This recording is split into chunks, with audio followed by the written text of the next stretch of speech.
Hi folks, Jessica here. So, today I want to talk about grids, specifically Highlander grids.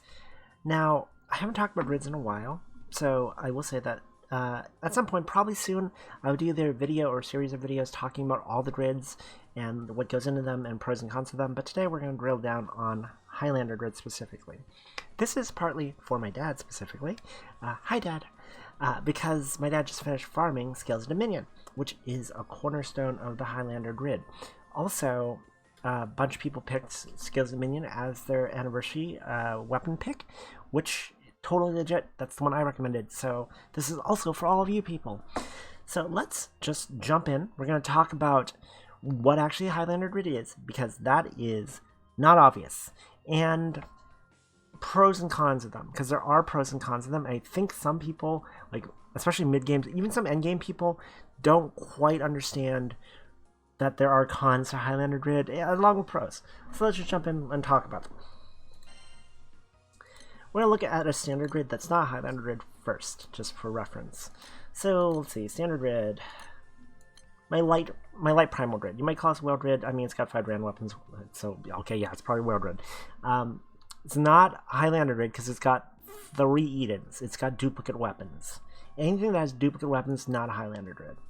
Highlander grid is something like... Where is it? My Water Unite Fight. My upcoming Water Unite Fight grid. This is a Highlander grid because all the weapons are different. That's what makes a Highlander grid. There can be only one. That is the saying that defines a Highlander grid. Okay. All aboard the Tangent Express. We are going for a ride.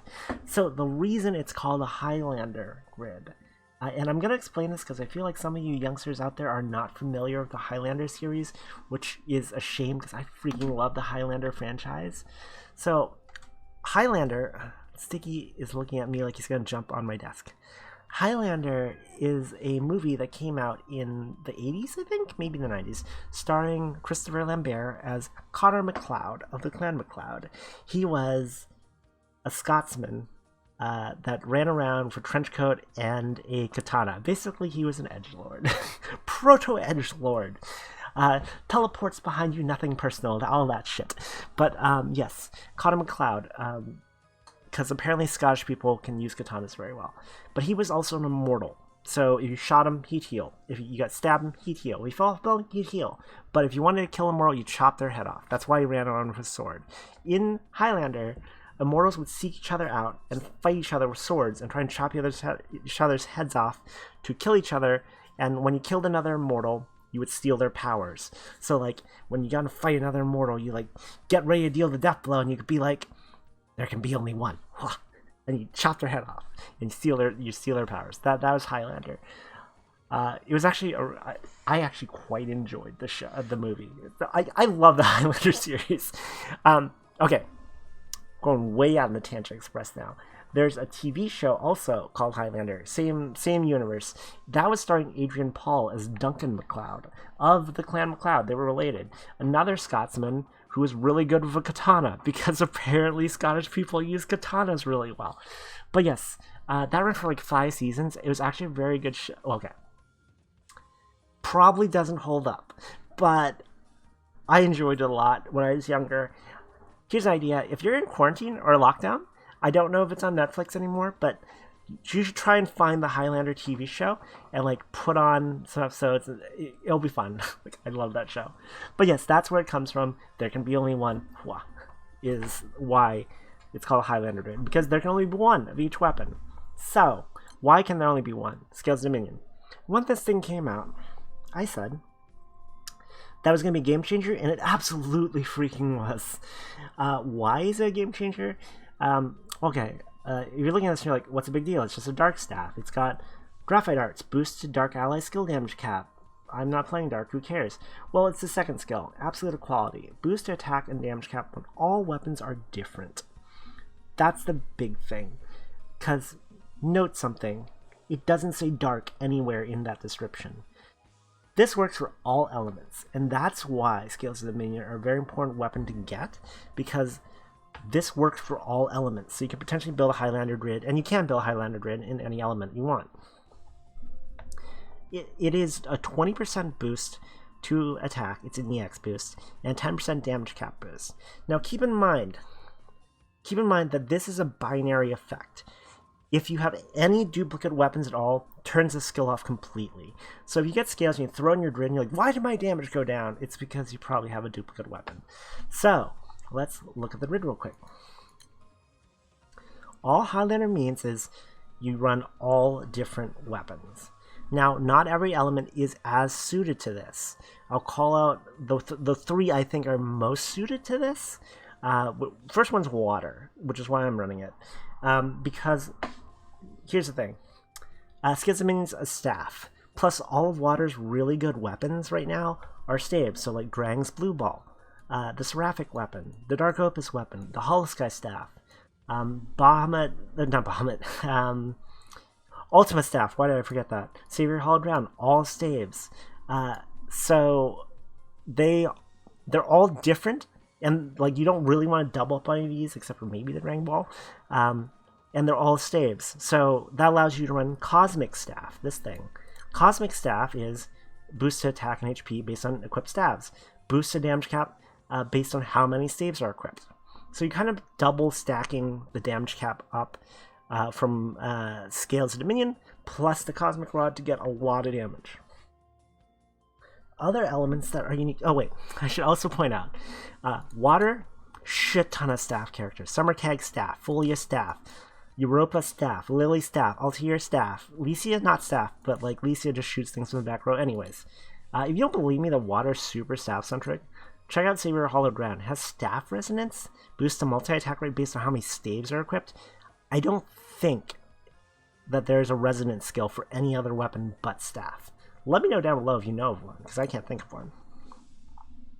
Other element. Gonna flip over to my... I don't know why I'm flipping over to Earth, because I don't actually run Highlander Earth, so I don't have an example for you. But Earth is, and also ignore the 0 star Kane Katana. I'm working on it. But yes, Earth is suited to Highlander because it has Kame. Kame is referred to by a lot of people. Kame is one of the Earth Arcarum invokers. He's referred to as the 11th weapon because you have 10 weapon slots, so 10 weapons. He's the 11th weapon because his ability is when he's a sub, when he's in the back row, he gives basically the same effect as Scales of Dominion, in addition to Scales of Dominion. And he also boosts Death on top of that, I think. So like you're kind of double dipping again in the scales, effect. Last element that really is suited to Highlander is Dark. Why is that? Well, it should be fairly obvious, because Scales, Graphite Arts, boosted Dark allies skill damage cap. It's specifically like a Dark benefit weapon, so obviously it works well with Dark. Dark also really likes skill damage right now. If you notice, I'm running a skill damage cap up on my my Dark Opus weapon, because you have characters that throw out a lot of skill damage, like Kalulu and Black Knight. We'll talk more about this at some other time, but skill damage is important for Dark. You don't actually want to be pressing skills, but these characters auto cast skills, so that's why that's important. So Dark is very suited. The other reason Dark is suited to Highlander, we're gonna cover this in a second, but I'm not saying that Highlander Dark is the best Dark build, because it's not. Just throwing that one out there. We'll get to it in a second. The reason why Dark is suited is because Scales give you a 10% cap up. A cap up doesn't mean a goddamn thing if you can't actually reach the new damage cap. If you have 5,000% cap up, but your grid is super weak and you can't get anywhere near 5,000% cap up, the cap up doesn't mean a goddamn thing. Like, if you can't if you can't actually do the damage, the cap up doesn't help you at all. Because cap up doesn't raise your damage, it raises your potential to deal damage, if that makes sense. Dark is suited because it's enmity.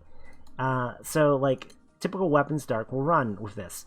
Like, Kalulu's Spear, Vagabond, which is big enmity. Let me pull up my stash real quick.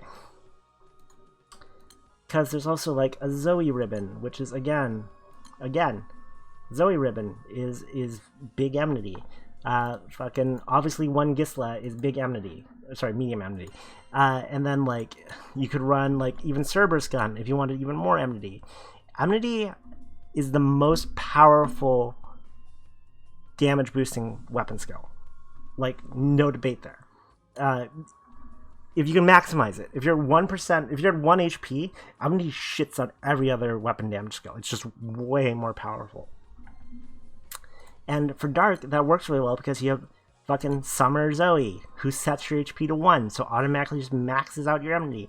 And then you have her new girlfriend, Nier, who basically locks your health at 1, because she makes it so you can't heal.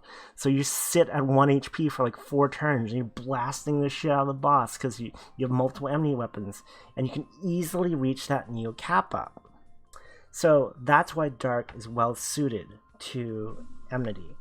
Now, one more thing about that's worth talking about before we get into cons is, and I know someone's going to take this the wrong way, but we're just going to talk about it anyways. Highlander grids, easy to make. They're very easy to farm.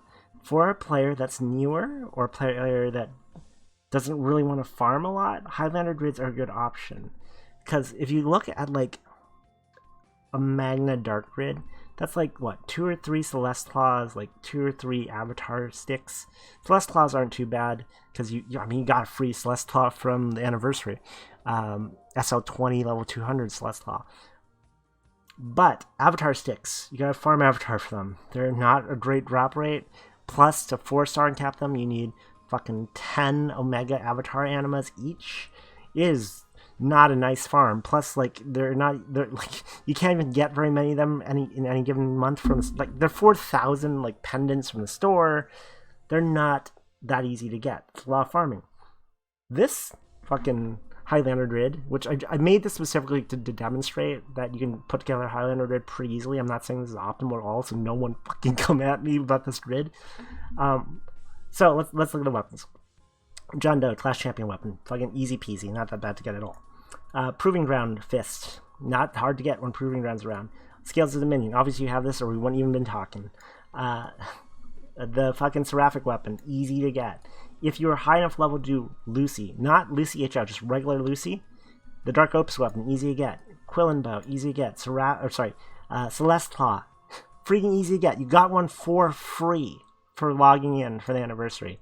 Cortana, easy to get. Just Dark Angel Olivia, no big deal. Quillen Harp, easy to get. Cerberus Gun, easy to get. This grid's not great, but it's not a bad Highlander grid. Extremely easy to put together. And then you start slotting in things as you get them. You got a Gisla, great. Pop out, like, probably the Cerberus Gun or something. Like, as you get more weapons, like, you get a Vagabond, like, get out, like, I don't know, the Quillen Harp or something.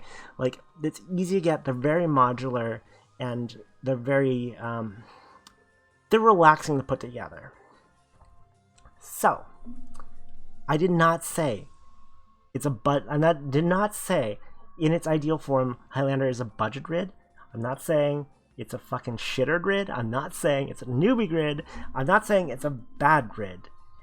I'm just saying it's easier to get than most normal grids. You don't gotta freaking whale like crazy to get them or farm like crazy to get them. So that's definitely a pro. Let's talk some cons. As I previously said, all the damage cap in the world doesn't help if you can't reach that damage cap. That's kind of the whole issue of Highlander grids. You're fighting like low defense content, like say Nightmare 90, Nightmare 95 in Unite Fight. Highlander grid's great because it's probably gonna actually outperform like a non-Highlander grid because it has the higher damage cap. It will 10% outperform them, probably. Maybe a little bit more because it's got Cosmic Staff also. But yeah, it will outperform. However, as defense starts going up, when you get into Nightmare 100, Nightmare 150, if you're fighting a Lucy HL, where the defense is really, really high, then you're going to start falling off hard. Because a standard grid that runs multiple of really good weapons is focusing in on weapons that are very powerful and just maximizing like their usage of them. A Highlander grid is kind of using not necessarily the most powerful options in order to get that little bit extra damage cap up. So that's where Highlander starts falling off. When you start doing, like, I don't run a Highlander grid when I'm fighting Lucy HL, because, like, Highlander, because I'm not going to cap, so what's the point, right? I'll just run a stronger grid that doesn't have as high a cap. That's an important thing to keep in mind. And also, against high defense targets, especially when your buffs are not all up, it can be very hard to cap. That's the thing to keep in mind. Like, capping while all your buffs are up isn't really that hard to do with even like a not great grid. It's when your buffs start falling off that it becomes harder, or it's when you're out of your ideal HP range. If you're running stamina, when you start getting hurt, when you're enmity, when you're not very low. Those things start playing together to make it harder and harder to hit cap. So that's the trade-off. Like, a whale grid that runs the best weapons is going to be super freaking consistent, whereas a Highlander grid is going to be a lot more variable. So when I get to Nightmare 150 in United Fight, I'm probably going to pop out Murglace and Zanwu Hammer for a Folia Bow and a Europa Spear, because crit will enable me to reach cap against those high def targets. And then one more thing, because I feel like I need to mention it. The reason why a lot of people run Highlander Dark is because Dark is typically used to race. And it's because, again, you have Summer Zoe, who can set your HP to 1, and you have Nier, who can lock your HP at 1, and then you have characters that throw free skill damage that doesn't incur lockout time when you're trying to quickly go. So Kalulu and Black Knight, who just throw skills for free. Combination of all that plus skill damage cap plus the cap up means on Dark, if you're racing P-Baha, you just you go you get all your shit up and you lock everyone's HP down, you just attack, refresh, attack, refresh, attack, refresh, attack, refresh. And the time you throw 4 attacks, which probably is the time it takes one person who's just hitting skills and shit to actually go, you've thrown out effectively 6 turns worth of attacks in 4 turns, because Black Knight and Kalulu are throwing skills for free, and Soldier are throwing skills for free. So that's why Dark is good at racing of Highlander. However, that's a very specific circumstance, because in that circumstance you're looking for a ton of burst, and you're also trying to outburst everyone else that's playing, so the little bit of damage cap up gives you the edge there. Highlander is definitely the better racing setup for Dark. However, when you get into harder content for Dark, some things are going to start happening. Zoe Kalulu, that's great, but it's only for 4 turns for Kalulu Zoe Nier. That's great, but it's only for 4 turns before Nier's effect where you can't heal starts falling off. And that's assuming you don't just randomly eat shit for something. Because, if anything hits you when you're 1 HP, obviously you're fucking dead. Which does happen for Dark player. I mean, as a Dark player, I like to pretend that never happens. That does happen sometimes.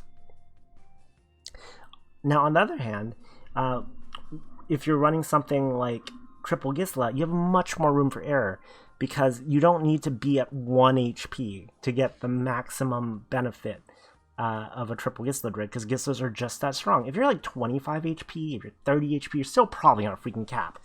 Even if you're 40% HP, you're still probably on a freaking cap of a Gisla grid. So that's the difference between the two.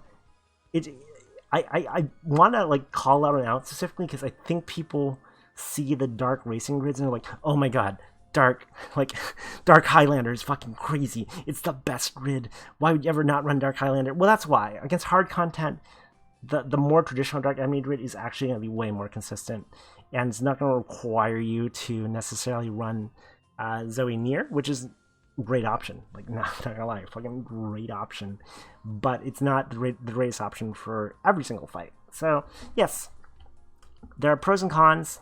In an ideal world, you'd have both. You'd have your cap up grid for your soft targets, and then your more beefy hitty grids for your hard targets. But yes, those are pros and cons of Highlander. Let me know if this has been helpful for you, and if you're interested in building a Highlander grid. If you want to talk about what you want to run for a Highlander grid specifically for you, let me know. We can have some discussions in the comments down below. Anyways, I hope this has been helpful. I will catch you guys next time, and I will try to get more of these grid videos out, because I know grid sea states are a little bit of a confusing place for a lot of people. I think a lot of people would have no idea what the fuck Highlander grid even means before this. So, see you guys later. Bye.